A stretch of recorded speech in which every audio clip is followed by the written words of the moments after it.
Hello, good morning and welcome. My name is Anne McElvoy from Politico. It's Monday, April the 7th, and overnight financial markets have plummeted for a third day. Shares in Asia down by the biggest amount in over 16 years on one index at least, amid global fears that the trade war started by Donald Trump's tariff splurge is about to get worse. But the US president, speaking on Air Force One overnight, is clear he's not backing down. Keir Starmer this lunchtime will announce his first substantial response, watering down green rules for cars and setting out what he sees as the new economic reality. He's going to say that globalisation has come at the expense of too many communities. We'll have more on that in a moment. My name is Sam Coates of Sky News and welcome to Politics at Sam and Anne's, the podcast that reads all the papers, the briefings, speaks to the advisors on this busy and fast-moving morning to give you everything you need for the day ahead in British politics in under 20 minutes. And we're not exactly short of other things to talk about either, Sam. Questions likely in the Commons about two Labour MPs denied entry to Israel and deported after being accused there of planning to, quote, spread anti-Israel hatred. That has sparked a furious cross-party row. Over the weekend, it also emerged that Labour MP Dan Norris, MP for North East Somerset and West of England Mayor, has been arrested on suspicion of rape and child sex offences. He has been suspended from the Labour Party. It is, of course, going to be a week dominated by one theme, isn't it? But Parliament's only sitting for 2 days before it rises for the Easter recess and isn't back until Tuesday, April the 22nd. So a housekeeping announcement to go with that. We are currently planning a break after Tuesday. Let's see what happens. Anyway, Anne, do you want to talk us through the week ahead? Yes, Keir Starmer has a speech with his response to tariffs. On Tuesday, he will then be grilled for a full 90 minutes by senior MPs on the liaison committee. Parliament rises for Easter and the King visits Italy. And Wednesday sees the Chancellor and Prime Minister announcing a big new investment, while she will also be talking to Indian counterparts about trying to get that particular trade agreement over the line at last. Thursday has another big infrastructure announcement. We're told that all of these growth announcements this week were planned before Donald Trump's tariffs announcement, but the two clearly go hand in hand. It's also another important week for peace talks in Ukraine. Ukraine will send a team to Washington to negotiate the new minerals deal. Of course, the first one collapsed, so they're having another go at one. While Thursday we'll see a meeting of the Coalition of the Winning, that's defence ministers from pro-Ukrainian countries. They're going to be in Brussels. Meanwhile, Friday is monthly GDP, the February figure, and we'll get that at 7 a.m. On to the main business, and Keir Starmer spent the weekend at Chequers discussing tariffs with other world leaders, including President Macron of France and Prime Minister Mark Carney of Canada. And according to the readouts, they all agreed that all-out trade war is in no one's interest. Free and open trade would continue to be important, but definitely a different tone there coming from the EU side, who are being much more punchy and saying that they're going to defend their interests. Ambassadors across the EU have been briefed by the chief trade negotiator that the EU intends to take a tough line. We've all been digesting what happened last Wednesday, Anne, and the politics is playing out, but so too is the economics, and I think in some senses the economics comes first. The first detailed piece of work that I can see has been done on the impact on the UK of Trump's tariffs, and that is in the papers this morning, in the business sections, not on the front pages, surprisingly, and that's done by one of the big four accountancy firms, KPMG. Right, they've recalculated new growth figures for this year, and it really hammers home the impact. We might be sort of on the lowest level of tariffs available by Donald Trump, but still the impact is huge. Right, KPMG say that growth this year and growth next year, both years will drop to 0.8%. Right, just by way of comparison, KPMG previously thought that this year would be 1.7%. That goes down to 0.8%. And next year would be 1.4%. And that also goes down to 0.8%. So it's kind of roughly, very roughly cut in half, meaning that Britain will be £21.6 billion worse off by 2027. Where on earth that leaves Rachel Reeves' headroom calculations, because of course there'll be a hit to the public finances from all of that. We don't know, although they do say, in contrast to the Observer front page, that they will be sticking to their fiscal rules. I think we're going to spend the next years discussing Rachel Reeves's fiscal headroom getting smaller and smaller. And a poll of 600 businesses by the British Chamber of Commerce reveals that more than 6 out of 10 UK companies expect to be hit negatively by those tariff impacts. And a third of businesses are planning to increase prices in response to the trade war. So the government's priority this week is clearly to support businesses, but also to keep an eye on the end result and the end impact on consumers. So, Sam, can you lay out what Keir Starmer is planning to actually do as well as say? Just after lunch, Keir Starmer's going to give a big set piece speech in the West Midlands, and it's got two pieces of heavy lifting. First of all, it's going to set out the political argument, and then it's going to set out the first of his policy responses. So the argument that he's going to make is, it's a bit different to what you read over the weekend. He's not going to say that globalisation as we know it is over, that he believes goes too far. Instead, he's going to say that globalisation has brought gains, but really those gains have come at the expense of too many different communities in the UK. So his mission, his government's mission, is growth everywhere. He still believes in free trade. That's sort of what you heard in those calls, in the readouts of those calls over the weekend with people like Mark Carney and President Macron. So he is going to reject those that say that Britain should become more protectionist.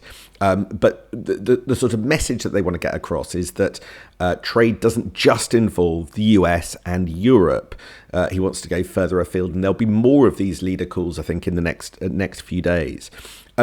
But reading between the lines, Anne, I think there's an even bigger message here, which is, if you had thought that the government's priority was to negotiate a quickie deal in order to try and reduce or eliminate these tariffs, which is what it felt like the government's priority was last week when it was trying to avoid them altogether, that's not the language now. When you see the language of a new reality cropping up in these leader calls, what I understand that points to is the idea that, as per the messages coming out of the US, there isn't going to be a quick win, a quick end, a quick change to all of this. President Trump quite clear that sometimes you need to take painful medicine in order to get things better. That's what he said on Air Force One overnight. So the sort of political message is this could be a change for the long haul, which doesn't quite feel where we were just a few days ago. And I think that speaks to the rapidly evolving politics of the situation. And so new global era is code for don't expect a quickie deal soon. And he's going to say all of that whilst also putting forward some changes to green rules. So if it's not an end to globalisation, something that seemed to be followed up at the weekend, but you're saying, Sam, that the Prime Minister is not really saying that. He still believes that there's a defence of free trade and open trade that he wants to make.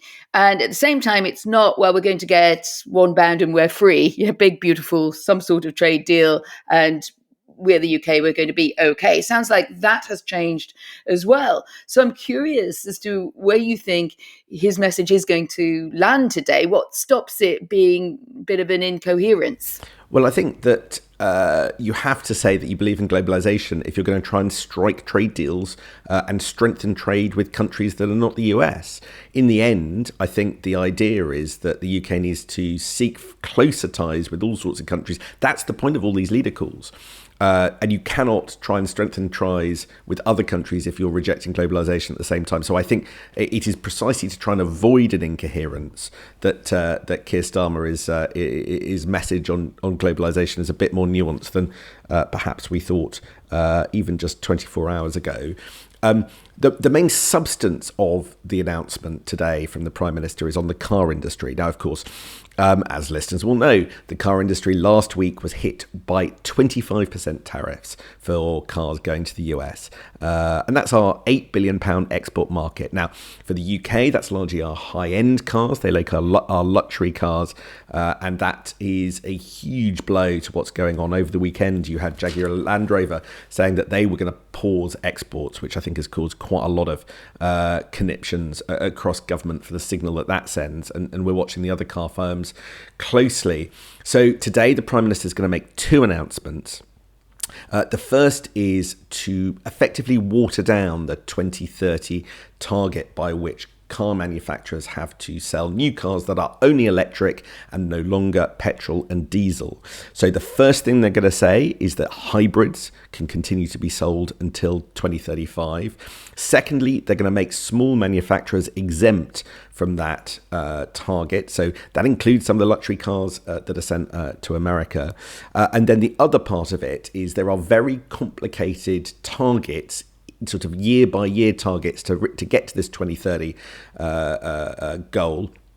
2035 for hybrids, and the government is reworking those under the bonnet in order to make it give the companies much more flexibility and much lower fines if they miss those targets. Now, many in the automotive sector will say this is completely sensible, but I just want to very quickly put the argument from the other side. This is a big watering down of one of the biggest green targets that we have. The cars policy was perhaps the single biggest lever for the UK to achieve its climate goals for the 2030s. So it blows a bigger hole in how we are able to achieve net zero. Is the UK seriously on track for net zero now? That's a question for Keir Starmer at lunchtime. It's also likely to hit electric vehicle sales because cheaper petrol and diesel cars will still be available in greater numbers. So it's going to delay that and therefore delay the infrastructure rollout. And then finally, some of this is being done because of the fear of other cars from other nations, Chinese electric cars, for instance, flooding the market. But of course, we don't have any tariffs on Chinese cars coming to the UK. So the market's probably going to be flooded anyway. So isn't there a bit of incoherence there in our sort of strategic direction? So some questions over the government's direction, even if business will be cheering because it likes a deregulatory announcement. And it's not very fashionable to put the green, environmental and complicated trade case, but there definitely is one.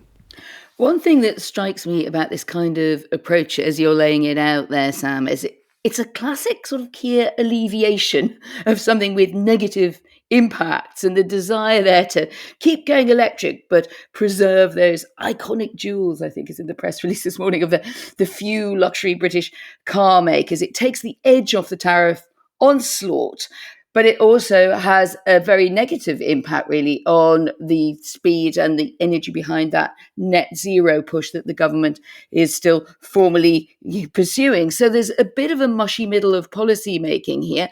I think Starmer would say, look, these are extraordinary circumstances, and stop being so nitpicking. And we have to try and get the best of both worlds, because maybe that's the wiser thing to do.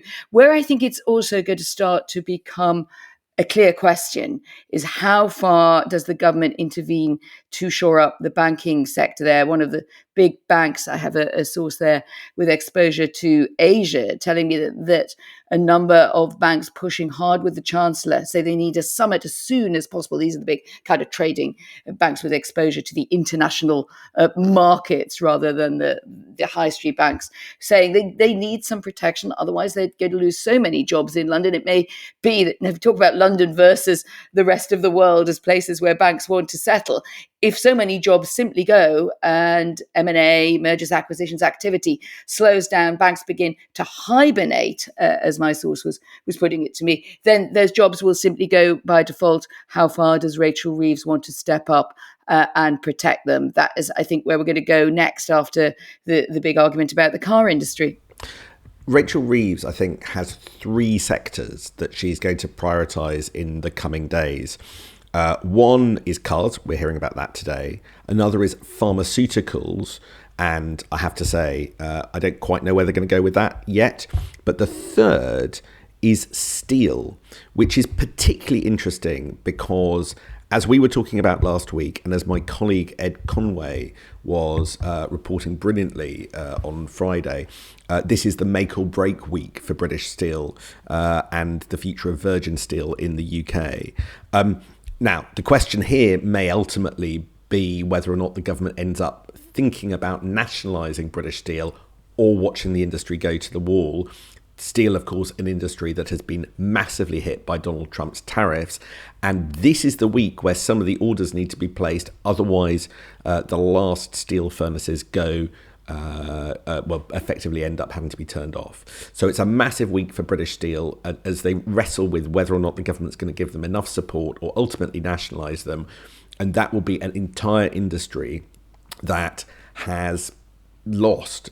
It ends up closing down in parts of critical infrastructure because of Donald Trump's tariffs. Isn't that interesting? In a sense, you've got the steel industry associated very much there with Labour heartlands and with the very sort of working people at Labour who are saying, oh, we'll also protect your jobs, but we believe that there is a defence and national security implication. We should have a steel industry. But how far, Sam, will they really go to answer those questions that Ed Conway was rightly putting? At the same time, you've got the financial sector maybe don't get exactly an awful lot of public sympathy, but at the same time, we've seen Rachel Reeves saying she went on all of those offensives with the city. Does she really want to see those big names shuttered in the city of London as a result of what's happening? And at what point can the government support all of this at the same time? Does it have to make more strategic choices? And I think that is clearly politically very sensitive. At the moment, the message I'm getting is we will try very hard to shore up pretty much everything, and we'll split the difference, as you described, on electric vehicles transition when we need to. That might be a good response to the crisis, but is it an adequate political strategy for those choices that are going to have to be made? If you want to reindustrialize Britain, there's a limit to the amount of resource that you've got to do that with, unless, of course, you want to go on a big borrowing splurge, and that has not been the tone that we've heard from the Chancellor. It's fascinating, isn't it? Talk about the cart before the horse. We have been promised ever since Labour came in an industrial strategy. We're now told some of it might be brought forward. But really, I think that this government has made key decisions over how it deals with large parts of its manufacturing base and other industries in the first months of its time in office without that strategy ever having been promised. So whether it was the budget, whether it was early moves by Rachel Reeves and Johnny Reynolds, I think we pretty much know the direction of a lot of Keir Starmer's attitude towards different sectors from what the government's already done. There isn't a great deal of money, as you say. There will be nudges when it comes to regulation, but I can't see that there will be a big sea change, meaning that we're pretty much set. And just with the big drop in growth that's now likely, it does feel like I'm not sure the industrial strategy itself will be the silver bullet, despite it being talked about a huge amount in the coming weeks and months. And I think we can certainly see Conservatives already lining up there to say, whatever you're doing is not quite right. You haven't got this response to the tariff onslaught right. And I think we will see an attempt by Conservatives to come up with a competing industrial strategy, which almost feels like a reversal of traditional roles, doesn't it? In the days when it was Labour who was banging on about industrial strategies and the Conservatives saying, hey, no, this is a changed world. We don't have these centralized views anymore of what industry is. Stay light on your feet, stay agile. The meaning of that is changing very fast. I do wonder, Anne, though, whether really the Conservative message is particularly cutting through. It's a split the difference approach from the Labour Party, because they're not really saying we should do anything substantially different when it comes to the trade war, and it feels to me like they're scrabbling around to magnify areas of difference and criticise some of the pace and transparency of what the government have done. These aren't big things, big differences that the public could grab onto. So I'm not sure really there's a material difference, but the Tories are making at the moment, or they're landing a particular blow right now. Contrary view, there doesn't really need to be. It's table stakes for the Conservatives. They shouldn't make those differences apparent now, because things change every day. It's the government that gets the responsibility. You put down your table stakes, you wait and see what went wrong, and then you say, I told you so. I think that's broadly where we're heading with that one. Let's see whether tomorrow morning you'll be able to say, I told you so, or we're having to correct ourselves because the 20-minute timer has gone off. It's been a pleasure seeing you. It feels like a really big day. So we'll wrap it all up in the morning tomorrow and see where we are then. If Sam and I could say I told you so to each other 7 times a day, we'd be even happier. It's the sweetest words in the English language for podcasters. See you, Sam. See you then.